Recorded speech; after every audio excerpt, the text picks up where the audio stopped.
Hello, everybody, and welcome to This Year in Indies. Yes, it's our new annual tradition that we just started last year. So it's our second time doing it. Yay!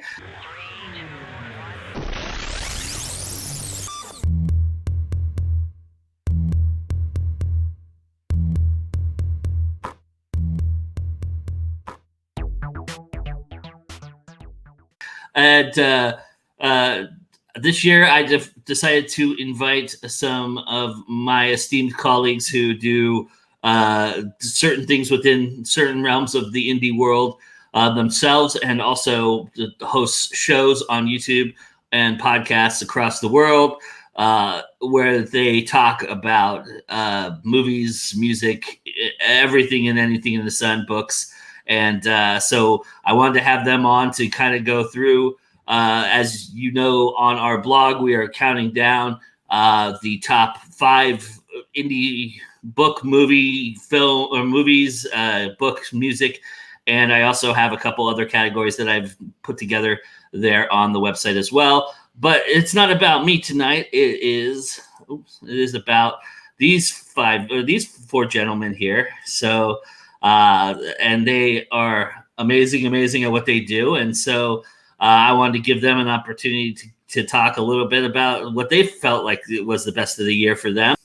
Hey guys, how you doing? I have a book review channel, Books and Buds, right here on YouTube. I review pretty much any book out there. I don't care if it's mainstream or not, but I try to highlight, for the most part, indie books because that's the community I belong to. Feel free to check me out. I am your friendly furry neighborhood JD Estrada. I'm an indie author, multi-genres. I'm on several social medias. I actually have to upload today's Double O Bananas because I'm also a banana secret agent. If you don't know what that means, look up the hashtag Double O Bananas. Hey, Shane Wilson, just wanted to actually say that JD posts some of the most wholesome content that I've ever seen in my life. So if you're a fan of wholesome content, then definitely go follow JD and Double O Bananas. But I'm Shane Wilson. I am one half of the PLOTAHOLICS. We review basically any kind of plot-driven, story-driven media. So that would include TV, movie, video game, etc. As long as it's sort of pop culture attached in some way. So fandoms, all of that sort of thing. I'll let Bryan tell you a little more. Hey, I'm BRYAN TANN. I'm the other half of the PLOTAHOLICS. And yeah, we, just like Shane said, if it's plot driven, story driven, we cover it. We specifically deal in, as he said, film, television, and in video games in our own way, shape, or form. You can check us out on plotaholics.com and search PLOTAHOLICS on all of your social media apparatus. Well, gentlemen, 2019 is come and gone for the most part here. Thank God. Yeah, we were just talking about how we've had better years, but I wanted to start with the movie aspect of things.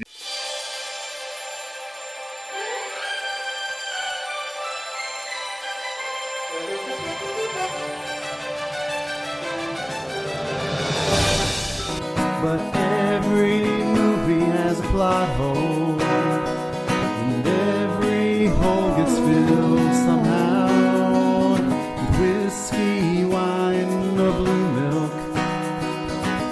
Just don't cut me off right now. We're the Plotaholics, a breakfast club of 2. We're the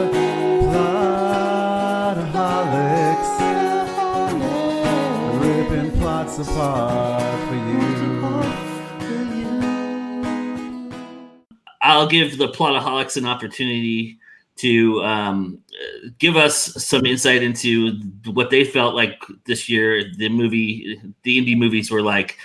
Well, I pulled 4, but I want Bryan to talk to see if there's overlap. Okay. All right. Well, so if we're going to go strictly indie, I have to go with Groupers. Oh my God. I loved that movie. Groupers is a film that I believe, and correct me if I'm wrong on this, Shane, Groupers opened this year, limited release, starring the amazing Nicole Dambro. And in this film, And if you haven't seen it, you really, really need to. You can rent it or buy it from what I'm seeing here on imdb.com for $3.99 over at Amazon Prime. A young woman decides that she's going to get revenge for her brother by getting his two homophobic bullies and forcing them to participate in a form of conversion therapy. Yeah. And when Shane first told me about this movie, I didn't know what to expect. I thought it was just going to be another round of torture porn. And then when the movie gets going, it takes a complete 180. Oh my God. Yeah, it is incredibly refreshing, the script of this thing, and it is at every turn of the plot. And essentially this girl who the main character of this film is named Meg. She's played by Nicole Dambro, and she has these two guys, these bullies, tied up in a swimming pool facing each other. And they're rigged up in such a way that if they can just turn each other on, then they can get out of the trap, because being gay is a choice, right? So why can't you just choose to be turned on by each other? Right. But so once they've sort of established that premise, you think, okay, we're going to just be in for like kind of a talky story here, where they're just kind of like interviewing each other, and every now and then it elevates. But then all of a sudden you get these curveballs of new characters finding this contraption and finding this scene, and the cast of characters just continues to grow until it gets way out of hand. But it is hilarious and thoughtful and thought-provoking. Sounds like Heather's meets Saw. What was the Heather? Yeah. I would even say with a little bit of View Askew-universe thrown in, as far as just the randomness. Yeah, the dialogue feels at least at times the dialogue feels very early Kevin Smith, especially with some of the other characters that come in later in the film. But yeah, it's also, it plays with a little timeline and perspective, because it shows all of the events from one character's perspective up to a point, and then it backs up and shows from a different perspective. And then, so it's really a smart script and a smart film. That was probably one of my favorites. My favorite indie films that we covered this year. I'm going to bring up this indie gem that Brian and I discovered this year, and that is The Velocipaster. I love it. The Velocipaster tells the story of a priest whose parents die in a fiery car crash, and so he goes abroad for answers, cuts himself on a velociraptor fossil, and then turns into the Velocipaster. He teams up with hooker, doctor, lawyer, and friend of the show, friend of Plotaholics, Alyssa Kempinski, to fight evil. That is a very sort of midnight movie grindhouse kind of concept, and it is a glorious sort of romp through so bad it's good. Absolutely. And as a matter of fact, I am currently lobbying for the sequel, The Velocipaster versus the Rabadactyl. Yes. You can sign our petition at plotaholics.com. That's not true. We don't have one of those. But Joe, you can come in here and talk to me about Booksmart a little bit. That's my next one. I finally got to watch that. Oh, okay, good. I finally got to watch it, and it is everything that you said it would be. Yeah. This is super bad with girls, but smarter. It is such a fun film. Jonah Hill's younger sister in this film, she plays one of our leads. Beanie Feldstein. Yeah, Beanie Feldstein, who is Jonah Hill's younger sister. She plays one of our leads, and then our other lead is, and her name escapes me, but she actually plays Endeavor. Yeah, she plays the youngest daughter. And she just Last Man Standing. She just got nominated for a Golden Globe.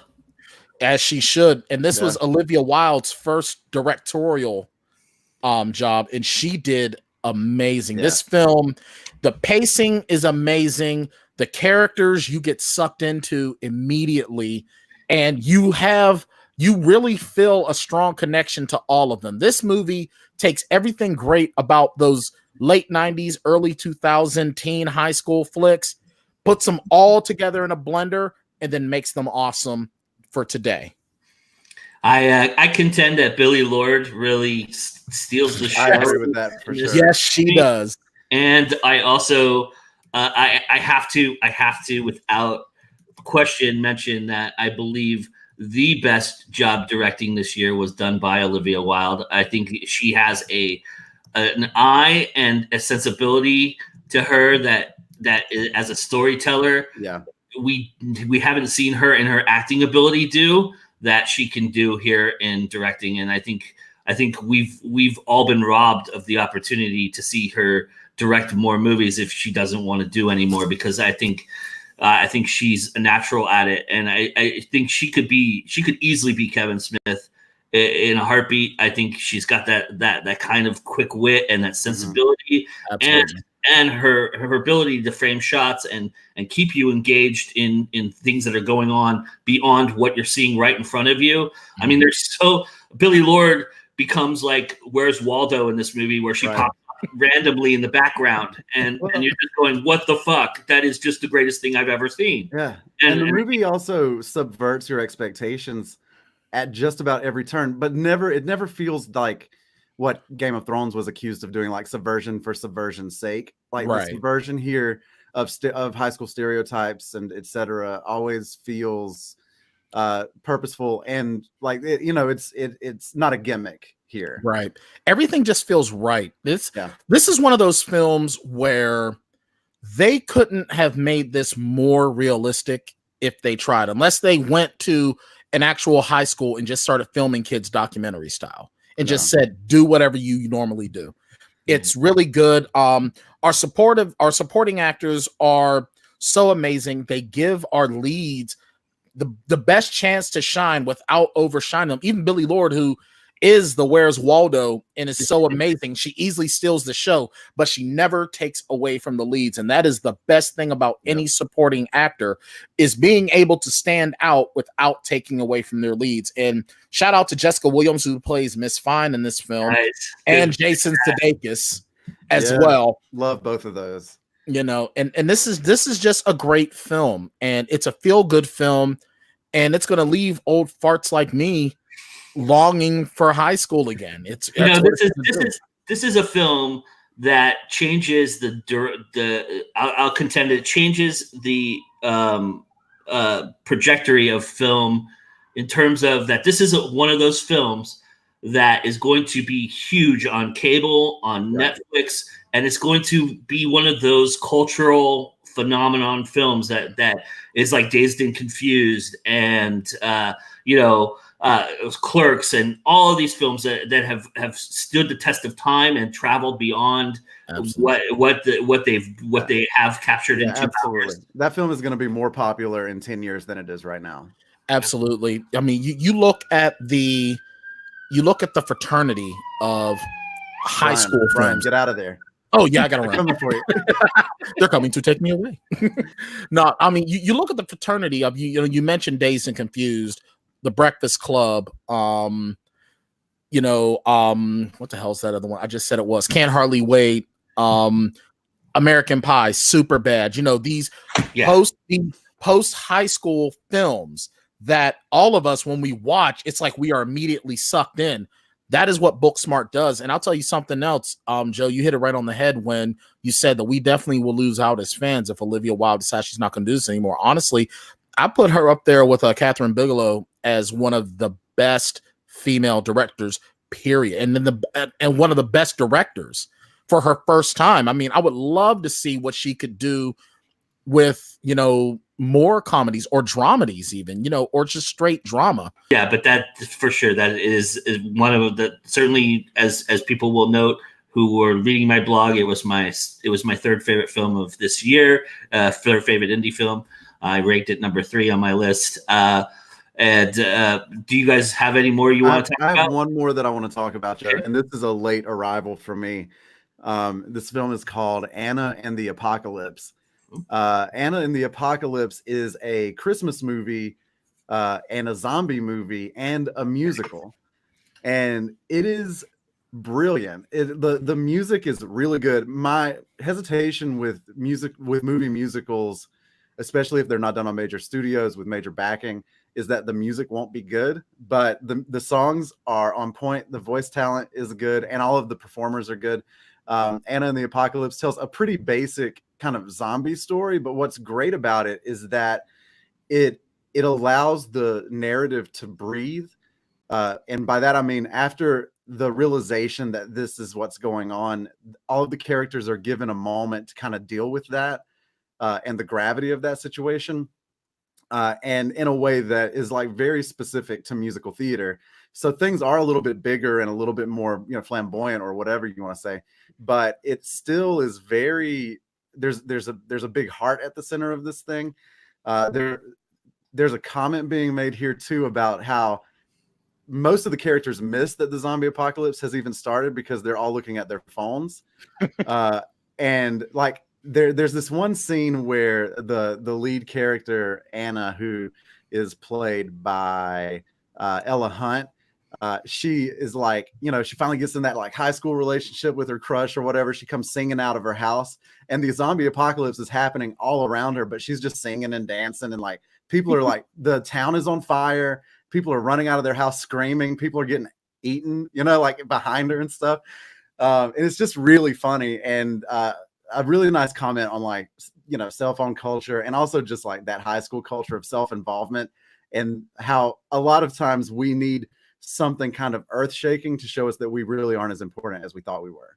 For Go Indie Now, our number one film that I'm recommending everybody go see. It's not out currently. It'll be out on Amazon Prime in January. I think it's January 13th, if I'm not mistaken. But it's called The Vast of Night. I happened to see this film at Slamdance. It was the audience award winner at Slamdance. I voted for it. I also voted for it to be the best film at Slamdance. It did not win that award, but it did win the audience award. It takes place in the 1950s, at the turn of the 50s, 60s generation, in a small town. And it's about this weird occurrence that happens where something is in the sky that nobody can explain. And two young people, one who's a local radio DJ and one that's a telephone operator, start to get calls and interesting things happening within them, within their realms, that lead to this kind of interesting unwinding mystery. And it's incredibly well done.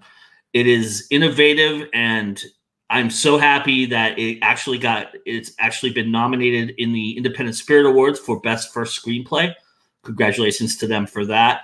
And congratulations for the Amazon deal. It is an incredible film. It was also featured at the Toronto Film Festival, and I highly recommend it. It stars, it was written and directed by Andrew Patterson, and it stars Sierra McCormick, who you might recognize from her stints on Nickelodeon shows and Disney shows. She's been a very prominent star on Hannah Montana, and she was on Land of the Lost, and a show called Ant Farm. That was where she's probably most famous for.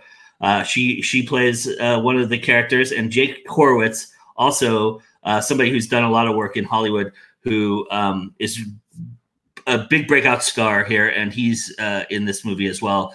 Go check it out when you get a chance, and I'll of course let you know when it does go out. And check that out, called The Vast of Night. That was my favorite film of 2019. It was early on going to be my favorite, and it's the one that I've held the standard to all year long. So with that being said, I welcome the rest of the crew in here and everybody here. So for JD and Daniel, did you guys want to chime in? Did you guys have any movies, indie movies you saw that you were interested in, or anything like that? It's okay if you don't. I just want to give you an opportunity. One, I'll just mention the title of it. It was called A Man Named Olive. I saw it on Hulu, and I watch a lot of films. My favorite ones just so happen to be the independent films. This one was recorded, I believe, out in Sweden, so I have no idea what any of the actors' names are. They're not really well known around here. And of course, it was all subtitles, but the movie played out basically like the books I enjoy reading, literary fiction. It's just about a man, his life. He went back to the time before he met his wife, and to the present where he was an old grumpy man. And then, of course, it goes to the middle of his life where his wife gets injured in a bus accident. She's put into a wheelchair, and they end up losing the baby that she has inside of her belly. So being in a wheelchair makes it very difficult for her, and in her older years, she dies before him. And the book is just very, very beautiful in how the neighbors just refuse to accept his grumpiness. They can just see it's kind of as a cry for help, like you might see in a coming-of-age YA novel. But instead, it was an old man kind of crying for help, and the whole neighborhood came together and really gave him a second chance at having a family and a nice life before he ended up dying. It was just a beautiful movie. Once again, it was called A Man Named Of. Beautiful movie. I recommend it. JD, did you have one that you saw that you were interested in? I suck at going to the movies, and seeing indie movies. It's not that I'm turned off by them. It's that sometimes I think I saw something indie, and then when I check IMDb or the budget, I go like, "That's not fucking indie." No.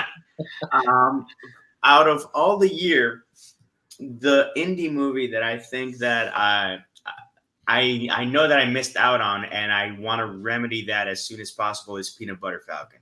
I think it's special for some random reasons, and very different people have recommended the movie. That when that happens, I go, there's something there, because typical friends recommend the same stuff or the typical things. When you see people from different backgrounds, different interests, different ages, different genders, everything, going like, man, I saw that movie and that was really good.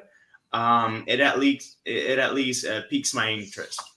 I'm glad you mentioned that movie, because that movie for me is very polarizing. It's just outside of my top 5, and for certain reasons, I have a thing about accents, and I believe that Shia LaBeouf really has some acting issues with his accent from time to time. But the movie is very heartwarming. It's very friendly. It is a very, very well done film. I think there was better ones out there this year, unfortunately. And I think also, like I said, that little thing for me, and it's always been a faux pas for me. So I always, it's like narration in a film. If there's too much narration, you're going to turn me off. I don't care how well done it is, but I mean, that's typically how I, it's just one of those things for me. So, but I'm glad it's mentioned, because it is a fantastically well-made film. So.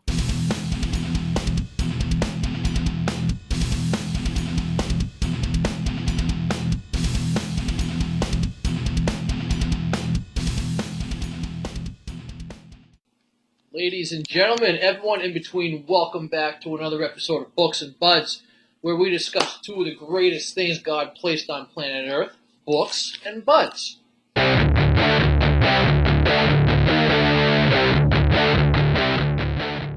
All right, so let me bring Mr. Daniel in here real quick to talk about books. I have 4 at my table. The last 2 are just honorable mentions. Okay. Mostly because I just started reading this one. So, but I'm so enthralled with it that I just can't put the thing down. So I wanted to give him credit. Nice. As far as independent books go, I only have an advanced reader's copy here of The Tear Collector by Sean Burgess. But he gave this one to me, and he signed it for me and everything. He was hoping I would review it on my channel. And I won't review a book I don't like, because I'm a writer myself, and I don't want to hurt anyone's feelings. But man, I had no problem reviewing this book, and I gave it 5 stars, I believe. I have to look back to see what I gave it on Amazon, but I was blown away. You other movie buffs on the channel, you might appreciate this, but it's being compared to The Goonies, Stranger Things. It's also being compared to Stephen King's It, because it involves 4 teenage boys. Well, they're a little young, but I think 13, 14, they vary in those ages. But it's just about them working with the police. There's some mysterious things going on in the town, and it's basically up to them to save the town. So they have to convince the police force and their parents and everything that something crazy is going on. In the process, they end up finding themselves in a library where they discover their own history and find out why they've been involved with some of this crap. It's just nuts. But it turns out if there's like an ancient creature that put a curse on the town, and she's going after the bloodlines of all the people of the families that hurt her in her past. And it's just so well written. I mean, for an independent book, I was very impressed. So I wasn't surprised when I read the about the author section and learned that he has a degree in English, because the guy really impressed me. He knew how to weave a tale, and I just couldn't put this book down. So that's why I want to name this one first. He's a buddy of mine, and he did a damn good job with this book. The second book I'd like to mention is because this guy, Richard Lehman, he's probably got the most views on my channel with his book, Midnight's Lair. But when I was 15 years old, I was in a bad place. Some people that watched my channel would probably be aware of this. This is my first show. I revealed I was in a juvenile facility in Worcester, Massachusetts, and someone came along with a book cart and dropped off a book by this guy. And at that time, I was only 15 years old. I didn't know that you could write books like this guy does. It was disgusting. There was just so much gore and horror that I couldn't put it down. So it was a wonderful way to escape that situation. It inspired me to write myself. I don't write horror novels, but when I was younger, I tried to, and it gave me something to aspire to, kept me out of trouble, so I love this man. So my girlfriend got this for me last Christmas, and this one is about a fun land out in the piers of coastal California. This young boy first moves there with his mother, and he discovers the place is completely overrun by bums, pretty much just homeless people. And they're not your typical homeless people that just get drunk and sleep on the beach and leave you alone. They're pretty rowdy, and they've been known to rape and murder people in this area. So this young man, he stumbles upon a group of people, and they're a gang, and they just beat up bums. Well, come to find out that one of the guys that owns the local fun house, he houses these bums at night, and they kill and maim people and make them part of their attraction. They display their bodies and everything else, and it's just a horror scene. But just, I have to give this guy credit where it's due, because he's no longer with us, unfortunately, but his daughter is still around, and she receives proceeds from his sales, and I just love him to pieces. They made one movie, an independent movie, out of one of his books. It was called In the Dark. And the reason that Hollywood couldn't touch this guy is because he makes Stephen King look like a kitten. And I just don't see how you can make movies out of this dude's books. He makes the Saw movies look like they're just PG-13. I want to move on to this book. It's called The Magic of Devon Market. The reason I am talking about this one today is because, again, it was just sent to me. He had it signed. He sent it with a beautiful little Christmas card and some bookmarks, which I'm going to be doing a giveaway on my channel. Some people that want to tune in. As he gave me several bookmarks, I'll mail them out to some subscribers for free, because I really want to draw attention to this book by David Bullmore. It's called The Magic of Devon Market. And again, since I'm such a huge literary fiction fan, it's my favorite genre, period. I was not expecting it. It was a short story collection, so I was just kind of going to read it and give a brief overview of it. But I've actually been diving very deep into it and rereading things to make sure I got it right, because it's beautiful. And for me to say that about an independent writer that can actually write literary fiction beautifully is rare, especially on my channel. So it is a short story collection, but somehow he manages to kind of make it a novel. And he does this by making every single story a standout story, but it involves characters that are also in the rest of the book. So the whole place takes place in Devon Market. It's a beautiful coastal town, Eastern England, UK. And I tell you, I've been to the UK before. I've been to the coast, and I want to return after reading this book. He just has a way with words, and it makes me just miss my time there. So that's it for my literary fiction, but I just want to hold this up for the cameras, because I'm not done reading this one either, but these guys are my boys, so I got to drop them a little respect. This is science fiction double feature by my friends Sam Phillips and Adam Bennett. Now, I don't really want to review this one today. I just want to give him a little shout out because there's 2 books in one here, Into the Eye by Sam and Phosphorus by Adam. I've only read and reviewed the one by Adam so far, and I loved it. But I've read a lot of Sam's work, and he's fantastic. So that's why I wanted to drop a little bit of respect for those boys because they've been really good to me, and I love their writing. So I hope you guys check them out. That's awesome. I've never seen a double feature before. That's cool. That's a neat idea. It was a cool idea. I really thought it was clever because I've seen them before where you have like one author writes 2 books in one, or maybe 4 books in one, but never 2 authors. I thought, or you get like a box collection of novels from authors in the various subject matter. But I really thought that's neat. It's kind of like what movies were doing for a while. They had the double features on the discs and stuff like that. But that's awesome, man. I think that's why they did it. It's because it's kind of like it reminds me of one of those movies you'd see a double feature because they're both really quick and clever stories. I've only started to get into Sam's, but I can tell it's going to be pretty much on those lines. It's just a lot of fun. These guys are fun. Nice. Awesome. Well, I'll bring everybody else in here to chime in on the books, and real quickly, I'll announce our #1 pick for Indie Book of the Year as far as GoIndieNow goes. And I had a hard time with this. I really have a 1A and a 1B. And I really went back and forth, actually. And you'll know by reading the blog that I speak about that a lot when I was giving out #2, which was Strangers, which is the Star Edge series, a Nell Bentley series by V.S. Holmes. Her book was just that close to being #1. If not for the remarkable and just magnificent wordsmith in Mr. Andy Peliquin. His book, Shields and Shadow, is phenomenal. It is everything you expect from Andy Peliquin with military action in it. And it just goes from the moment one. It's the one thing about Andy's books that I've always had to, tread lightly on or figure out, because he is a fantasy writer and he's a dark fantasy writer. So he likes a lot of exposition and things like that, but he's really good at getting you involved in the story real quickly. This one starts right off the bat and you're in it. And it is so well written, so well defined. It is like it's just like one disaster after another. It's like the hardest luck guy you could possibly find who just keeps on going and going. And it is awesome.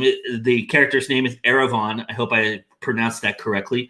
The lead character, but definitely Shields and Shadow by Andy Peliquin is my #1 book of the year.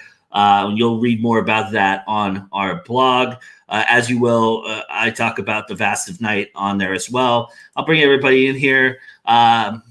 So anybody have any additions they want to add to this list of indie books for this year that you guys really enjoyed? The thing is that I don't necessarily read what came out in 2019. I'm a moody ass reader, and it's like I see a book and it says, read me. And I don't care if it's from 1974 or 2019. If it just calls to me, I'll read it. And well, let me put it this way, because Daniel, he gave a shout out to. Well, I was like, I shouldn't do it because it didn't come out this year, but he's so important to me. Yeah, that came out in 2014 or 13 or something like that. So if there's one you read this year that you want to give a shout out to, I'm totally fine with it. Everything that I've read this year has, I guess all of my students are indie writers, but I wouldn't recommend any of their work to you. Shout out to students. Right, yeah. Get your crap together, guys. Well, honestly, I finally get my hands on a creative writing class next term, so I'm pretty excited about that. But nobody wants to read a bunch of academic stuff anyway.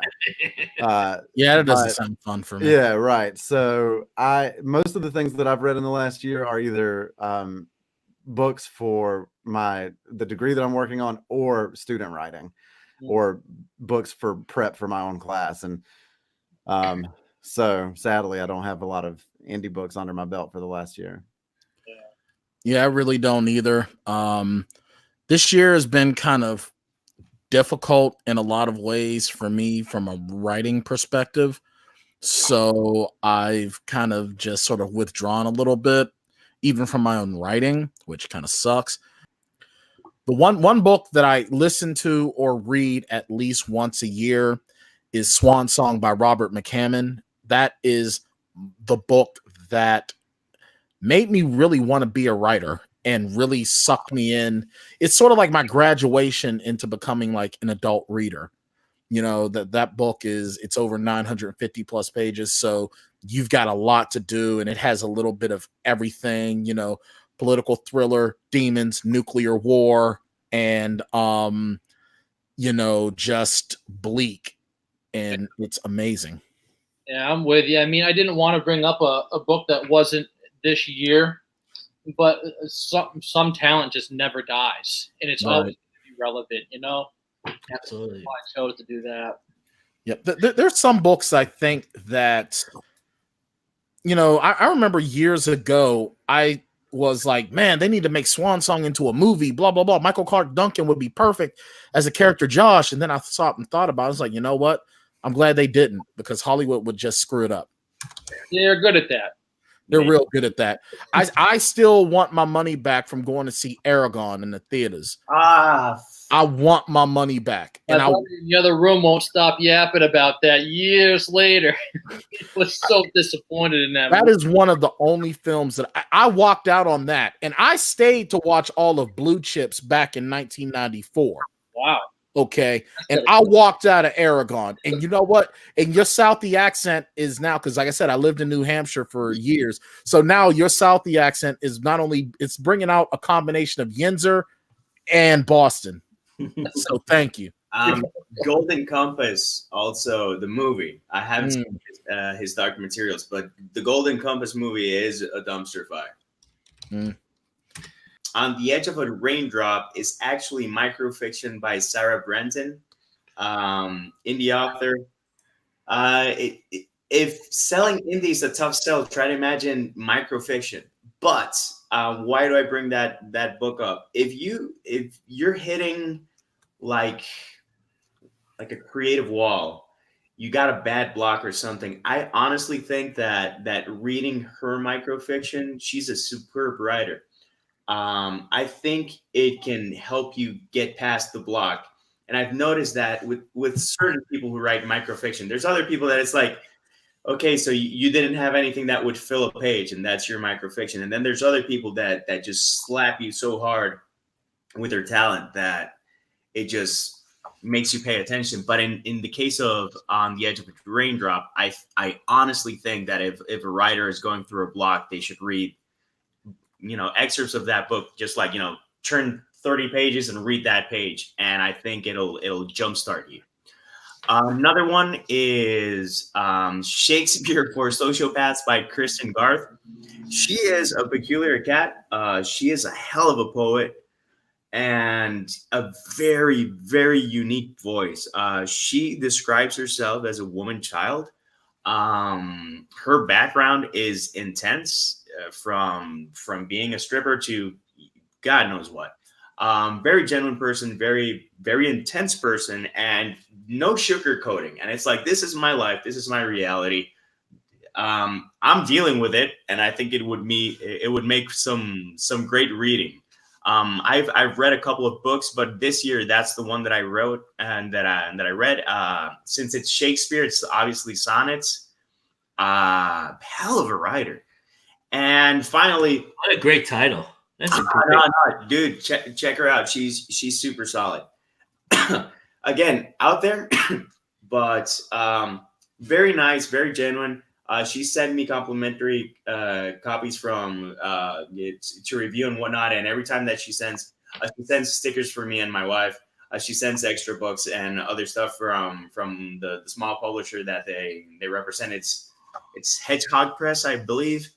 Again, cool gal, hell of a talent. And finally, also poetry. I think I went indie with poetry and graphic novels, but I can't say that the graphic novels were like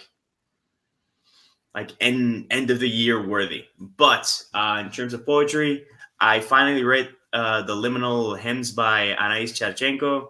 I'm a big fan. I've read everything that she's published. She doesn't get as much love as I believe she should. You just read a poem by her, and it's just an innate ability to disarm you. And page after page of that, how she does it, I don't know. From her collections, this could be one of the most tender. And it's not a side. It still packs a hell of a punch, but it's a side that it's a new side. And to see a new side from someone who's writing you love, when is that a bad thing? That is exactly how I phrased it when I talked to her and reviewed it. It was, yeah, it's so uniquely different from everything else she's ever done.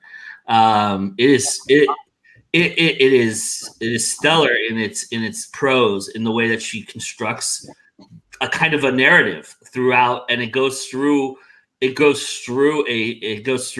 like this moment in time almost with her and her life, and it's so well structured, and it's so uniquely interesting, and it's the most in-depth I think I've ever seen of her writing. I don't know how you feel about that, JD, but I think I would say that's the true essence of, she's very on the fringe a lot of times, and she's very outward, looking inward. This is more of her like being inward and looking outward, and it's very interesting. I think that other collections that she has are very cathartic in a different way, in terms of let me embrace the pain, let me embrace the fire. Here's what comes out. In this case, she embraces some really strong opinions from some really sensitive topics, and she tackles them in a way that is very special. And again, she's the type of person that I don't understand why she doesn't get more love. I try to get as many people to give her a chance as possible, because apart from everything, she's a stellar human, but that should never take away from the talent. And yeah. Seriously, every time I read her, I go like, "Holy shit!" And the fact that she had a companion album with this is just unbelievable.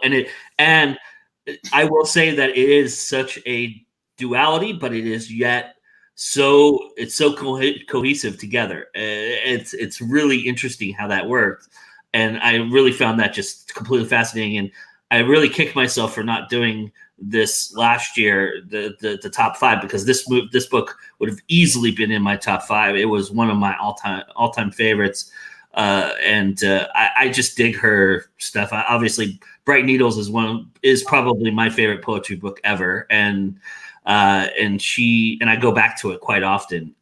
So that's the cool thing about poetry. That's what I like about Black Tie Affair. There's a lot of great poems in there that I go back to whenever I'm feeling something or a mood particularly strikes me. So poetry is kind of cool like that, and I really this one though is such a departure from that. It's not a collectible poetry collection. It's more of her telling a story within a prose and a device that she uses to tell that story, and I think it just works so beautifully because of that. Agreed.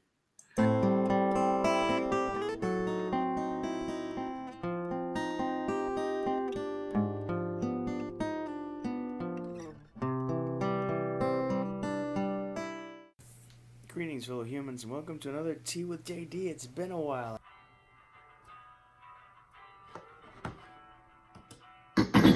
Greetings, fellow humans. This is another indie music review.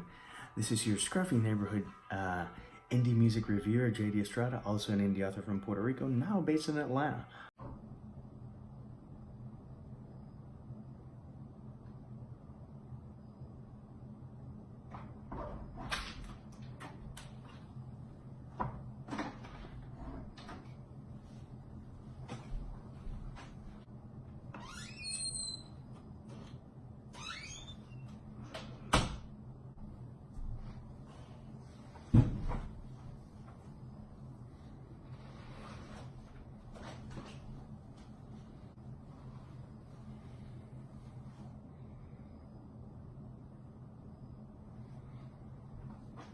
What fascinated you this year in indie music?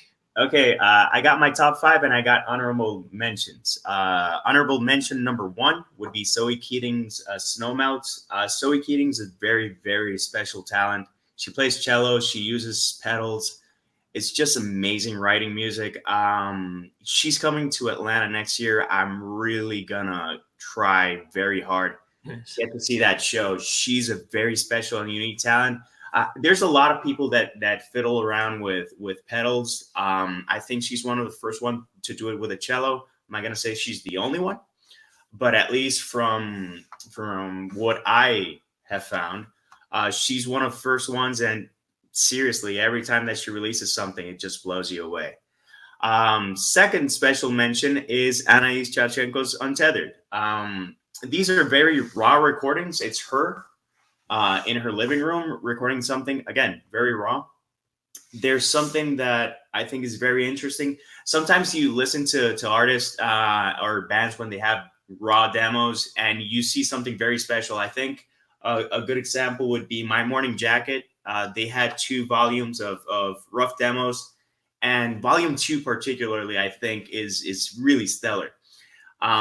It has that feel because it's someone recording themselves. And each time, you know, the first recordings were a bit rough in terms of quality of audio, and it just keeps getting better. And she just gets more comfortable. And I just think it's really nice to see someone that has no interference whatsoever, no say from a record producer and anyone who says, "Oh, this will sell," and someone that if they got the chance to do a studio album, I think they could do something special. So those are my 2 honorable mentions. At number 5, Manute Bol. Manute Bol is, I know Manu from, we worked at the same place and we never interacted. He had work visa issues and stupid stuff because this country makes it hard for good people to stay here working. I've worked with enough people to be comfortable with that comment, by the way, for anyone who hates that comment. I know the guy. I had seen some of his early recordings. They were really rough. And then I listened to the album. I saw the video and I saw new live footage, and it just was like 180. And everything came through, and it was really throwback 90s Latin rock, but the type that I like. Something that I often mind is that Latin rock, the drumming sounds very, very fake or just very studio-y. This was a bit grittier, and he told me, "Oh, it was a pain in the ass." And I'm like, I know. But it's a very fun album. I did review it. I would review it again. Highly recommend it. Number 4, Beat Obsolete's self-titled album. If you want something that punches you in the face, I love punk rock, and it's been a while since I heard a new punk band that had balls and wasn't just posing or whatnot. It's highly political. If you're on the wrong side in terms of what this album has to say, you're not going to enjoy it. If you're on the right side, it's going to be a fist-pumping anthem of an album. Short, tight. Everyone's on point. Had a blast. From last year, I actually want to mention it because I had lost touch with a Puerto Rican band called Balloon. I knew them when their name was Balloon, BL, as we spell it, and they switched it to a Puerto Ricanized spelling, which would be BALU with an accent N. Last year, they had Prisma Tropical.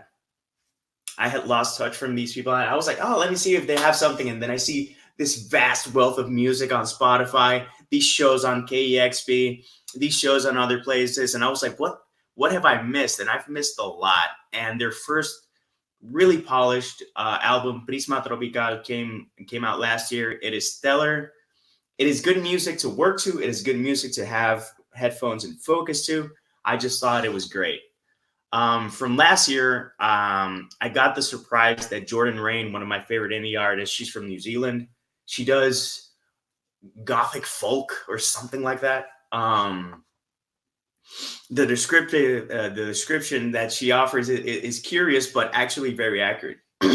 She released Bardo, and out of the blue, she had the grind for any indie artist and an indie musician can be very, very taxing. And for her, she's such a unique talent, and love her voice, love her compositions, love all of the stuff that she tries out.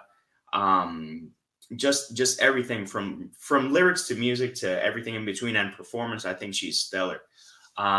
She had been working on video games and whatnot, and suddenly she went like, well, people have been pestering me so much that here's an album. And I was like, oh, good. And number one, I did a review it also on the channel. Amanda Palmer's There Will Be No Intermission has such a punch to it. She gives no fucks at all. She lays it out on the line. It is an album that some people are going to hate because it will go against their beliefs. But I've started following her a lot more on social media, not just because she's Neil's wife, but because she's a very unique, raw, intense, real, vulnerable, strong, powerful, destructive, creative, nurturing force. There's so many things going on, and that album, each song has an intermission. It interlaces very wonderfully. Sometimes there's like a ukulele song, and then another one that has so much drama. And yes, she was in Dresden Dolls. She's also done solo work, but she got tired of being on a record label, and I'm not sure if it's her first fully indie thing. What she's doing now is that she's on Patreon. She has like 15,000 or 16,000 patrons. I'm one of them. I'm happy to be that, because to see someone that had success to a certain degree, was on a record label, played the game, and she was like, I can't keep doing this. Screw this. This is not me. And for her to go out on a limb, and people say, yeah, but she already had a million followers. Yeah, and Ellen DeGeneres risked her entire career to come out from the closet, and it eventually panned out, but it wasn't easy, and it wasn't easy for Amanda Palmer or other people who have way more balls than I do. And that album, seriously, it is.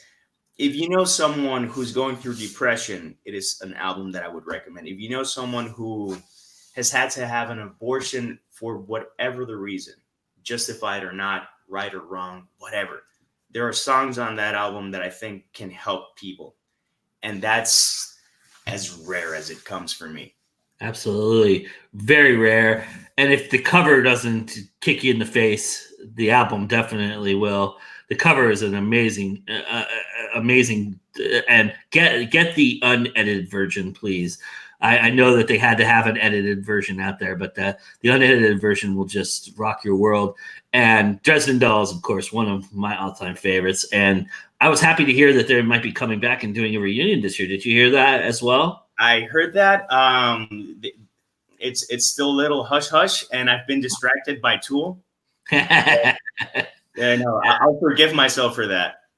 No, but and they're going to do it indie style too. So club level, kind of back to the old school, like the CBGB kind of days. So that's at least what I've read and heard. I don't know if that's the true manner of it, and I hope we can run into them if that's the case. But that album, yeah, I'm so glad you turned me on to that. That is an amazing, amazing experience. It's an experience. It's one of those albums that's an experience, and I really love the little interludes, and it just reminds me so much of like old school 1970s rock, like a Black Sabbath album or even like an Eagles album where they have these guitar interludes. Yeah. And in terms of Dresden Dolls, I do believe that they're going to go indie. Some of their best work, live work, have been in very indie settings that they just went like, okay, we got tickets, and they sold out. And it's emotionally charged, and it's a show that I really would love to see. And I'll bring you back here in a second and bring everybody in here, but I want to mention our number one album first. Again, I had a 1A, 1B kind of thing going on here. And again, if you read the blog, you'll understand. I really, for most of the year, had Grade 2 as my number one album from Hellcat Records, Tim Armstrong's label. And I was upset that they didn't play the Bash Festival. Tim, correct that this year. But that punk trio from the UK really, if you're a fan of Bad Religion, if you're a fan of old school punk rock, you know, very, very reminiscent of that era, very reminiscent of Rancid even, which is Tim Armstrong's band. It has that feel to it, very, very kick you in the throat, and very, very anthemy, very, very well done musically even too. It has some great content in it. That was our number 2 album, but my number 1 album is another band, another album this year that has become my theme this year. I really feel like that this is the theme this year, and it's One Step Closer. The album name is From Me to You, and it is a hardcore band. And they, if you are a fan of Fugazi, if you like old school Madball, Agnostic Front, they're a little less violent than they're kind of like Sick of It All. Very, very cool album. This album has so much great anthemy kind of just, fist pumping action to it. I could listen to it over and over again, and I have since I've discovered it. It is probably, I kind of went between them and Grade 2. I wanted to kind of have a criteria as to why I picked one over the other. And they're very close and similar in how great both albums are. And Grade 2 has a couple songs on there that I don't really care for as opposed to One Step Closer. But the albums themselves, I went by how many times I've replayed them. And that album by far is the album I've played the most this year. And so it had to be my number 1. Did you have any music you wanted to add to our list here? Me, right now, I'm a huge fan of Devon Townsend. I don't think he's indie, but he's not very well known. I love him to pieces. And I did a poetry reading not too long ago with a girl. She just released a new video. Her name's Hannah Vereen. So I just want to give her a quick shout out because she has she's a jazz singer by training, but somehow she managed to mix that with kind of a techno / it's hard to, kind of a pure moods vibe. It's really interesting. So I wanted to mention her name too. Hannah Vereen, she has released something new this year, and someone comes along and surprises the hell out of me. So. Well, I'll give a shout out now to the band Stormstress out of Massachusetts. The three members that were in the band Flight of Fire. They got their new band going and they're doing pretty badass. So I'll give a shout out to them. Awesome. I would also give a shout out to Sequoia Rising, but Sequoia Rising. And new album coming 2020. New album coming 2020. Oh, put it out there. Blamskis. There you go. Blamskis. Rising with this guy named Shane Wilson in it. Hopefully we'll get it to JD and he can review it if you guys put something out. We are planning on a 2020 release. Like, we've been in the studio, and by that I mean this room. But we have demos down for about half of the album. So nice. And a second project that I'm working on with a percussionist here in Fayetteville is called the Blue Ridge Connection, which is a concept album that tells the story of a kid named Martin that goes into the mountains and trips on mushrooms. Nice. Yeah. And he talks to a black snake named Odang. One of the best songs I think I've ever written is about talking to a snake while tripping on mushrooms. So, have you had to trip on mushrooms to get the experience? I mean, maybe not mushrooms, but I've tripped on a lot of other things in my life, like roots and. Awesome. All right. And I want to mention quickly to unveil our number 1 influencer of this year, so that you'll get more about it and why on our blog, like I said, with all of our number 1s. But real quickly, no doubt in my mind, the number 1 indie influencer this year was Evan Gao and Story Origins. Evan Gao runs a site called Story Origins. It is done an amazing amount for indie authors, and if you're not a part of it, go do it. It's totally free. There's no reason why you shouldn't be a part of it. He's got amazing things where you can do newsletter swaps. You can do audiobooks, and he just unveiled a new feature in which you can capture your daily writing routine and capture the words that you're writing in and keep track of yourself. And he's got a metric there for that. And it's very, very cool. Evan is doing innovative things, and he's doing it all for free for our community. So I don't know anybody who could say that, so I think that's just an amazing thing. I mean, and so, Evan, congratulations on all of your success and everything you do. And thank you for everything you do. Mention these 4 guys and give them an opportunity to go check out what they do, because they do some amazing things out there. I really appreciate them spending the time with me here tonight and checking everything out. I'll start with JD and tell everybody about where they can see what you do on YouTube and everything that you do, sir. Well, you can check me out at everywhere. It's JD Estrada Writer, because if you look for JD Estrada, you might find Filipino people, and I actually have some Filipino readers. So I can't say or whatever. I do have Filipino friends. I haven't learned any of their language. That is irresponsible of me. I got books on Amazon. I took them off from other places because I'm just lazy. And yeah, I'm on YouTube. I'm on Twitter. I'm on Instagram. I'm on Facebook. I'm easily accessible, and I really always respond to the sexy comment section. Nice. Awesome. All right. And Daniel, tell everybody about your channel. You're doing some amazing reviews out there, brother. And thank you so much for taking the time to be here. I really appreciate it. Thank you very much for having me. It's just really great to be able to get the names of these books out there. It's why I did it. I just started this channel because there's so many great books. I just don't understand why people aren't talking about them. So if that's something that interests you, you can find me at Daniel Roche on YouTube. The channel is called Books and Buds, but if you type in Daniel Roche, you'll have a better shot. If you want to find me on social media, you're gonna have to type in Daniel Craig Roche, because there's a famous kid actor from UK named Daniel Roche, and of course it's Daniel Craig. So I had to use my whole name. So anyways, if you type in Daniel Craig Roche, you'll be able to find me on all your social media. And plus, we got a box set coming out, romance box set called Love Askew coming out next year. We're aiming for the USA Today bestseller list, but we're still going to try to keep it indie, everybody. And also, Corpse Lily will be coming out too very soon. The Plotaholics are here. Tell everybody where they can find you guys, and you guys can also individually tell everybody where they can find you, each of you.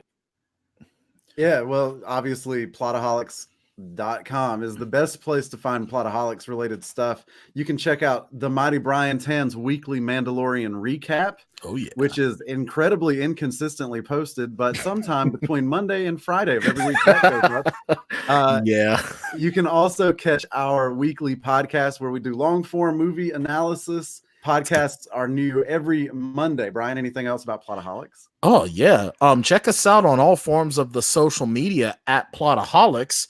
And major shout out to our Plotaholics fans that have been, that really made, especially our most recent event over the Thanksgiving, such an amazing success. And, so many folks to name, it's difficult to really get through to everyone. So I just give a blanket thank you. And go to plotaholics.com, or you can find our podcasts wherever you can find podcasts, Google Music, Apple, Stitcher, radio.com. You find them, we're most likely there. We're on iHeart. We're on iHeart Radio even. I don't know how I managed that. I think I had to sell my soul to the devil for a pack of smokes to get us on iHeart Radio, but damn it, it's worth it. If you sold your soul to the devil for a pack of smokes, then you're not on iHeartRadio for that reason. That's why you got that pack of smokes. Yeah, pretty much. But then I had to sell my balls so I could get us on iHeartRadio as well. So, as for myself, I'm always at ShaneWilsonAuthor.com. I have a play coming out next year and going up next year. In January, there's going to be the first public reading for that, which is really cool and exciting that I've got a stage play coming up. And like we said, Sequoia Rising, you can always find Sequoia Rising at facebook.com/Sequoia Rising for all of your music needs, as long as those music needs are in the genre of soft and contemplative Americana. And you can find me either at Bryan Tann Author or at Author Bryan Tann on your Facebook, your tweeting of the Twitter, your Instagram machine, or wherever the hell else I might be. You can also check me out on with the Writers Uncensored podcast. You just go to at Writers Uncensored on Facebook or on Twitter. Woo, don't be a douche. That's WU, don't be a douche. And yeah, that's where you can find Kendra Sauter and I. You can also go to bryantann.com. I'm in the process of adding to it, adjusting it, giving some love to my indie fam out there, to the Plotaholics, the Writers Uncensored, GoIndieNow, and so you go to the website, it's gonna look very, very kind of not much going on, but 2020, making it happen and getting it done. I just want to say thank you to everybody in 2019. GoIndieNow. We had a target in mind and how we were going to grow, and we grew very, very well. And that's all because of you guys. And thank you so much for everybody who participated in any show that we've done, who participated in any discussion that we had, who was there live for us whenever we went live, who was there sharing our stuff when even they weren't on it and they were around. I really appreciate every effort and everything that everybody's done for GoIndieNow. It's a platform that is obviously near and dear to my heart and will continue to go on forward.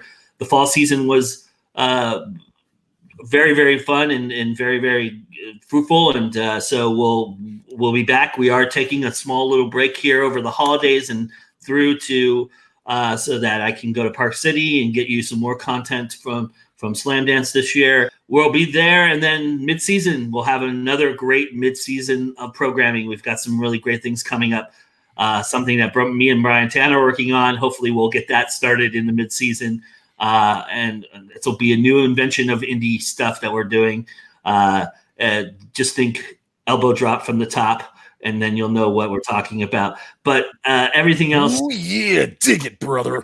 Freak out, freak out, freak out. Nice. And yeah, so with that being said, thanks to all of our guys here. And go check out our blogs if you want more comprehensive reasons as to why we picked what we did. And if you're an indie out there and you want to be seen and you want us to feature you, we would be glad to do so. Everybody and anybody is welcome. And I want more stuff so that I can add to my list for next year and have a very, very fruitful 2020 top 5 for next year as well. And with that being said, as I bring everybody back here, it's always time to go indie now. And with that, 2019 is done. That dumpster fire can be lit on fire, and we can move forward into 2020 and be better people and better indies. Thanks everybody for everything.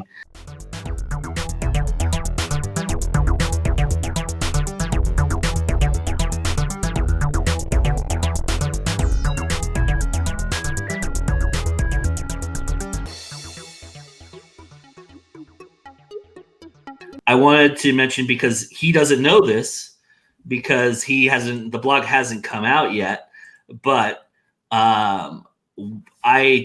part of what I've done this year is I've named my top 5 indie influencers of the year. And Mr. Bryan Tann, you were number 3 on my list. Whoa, cool.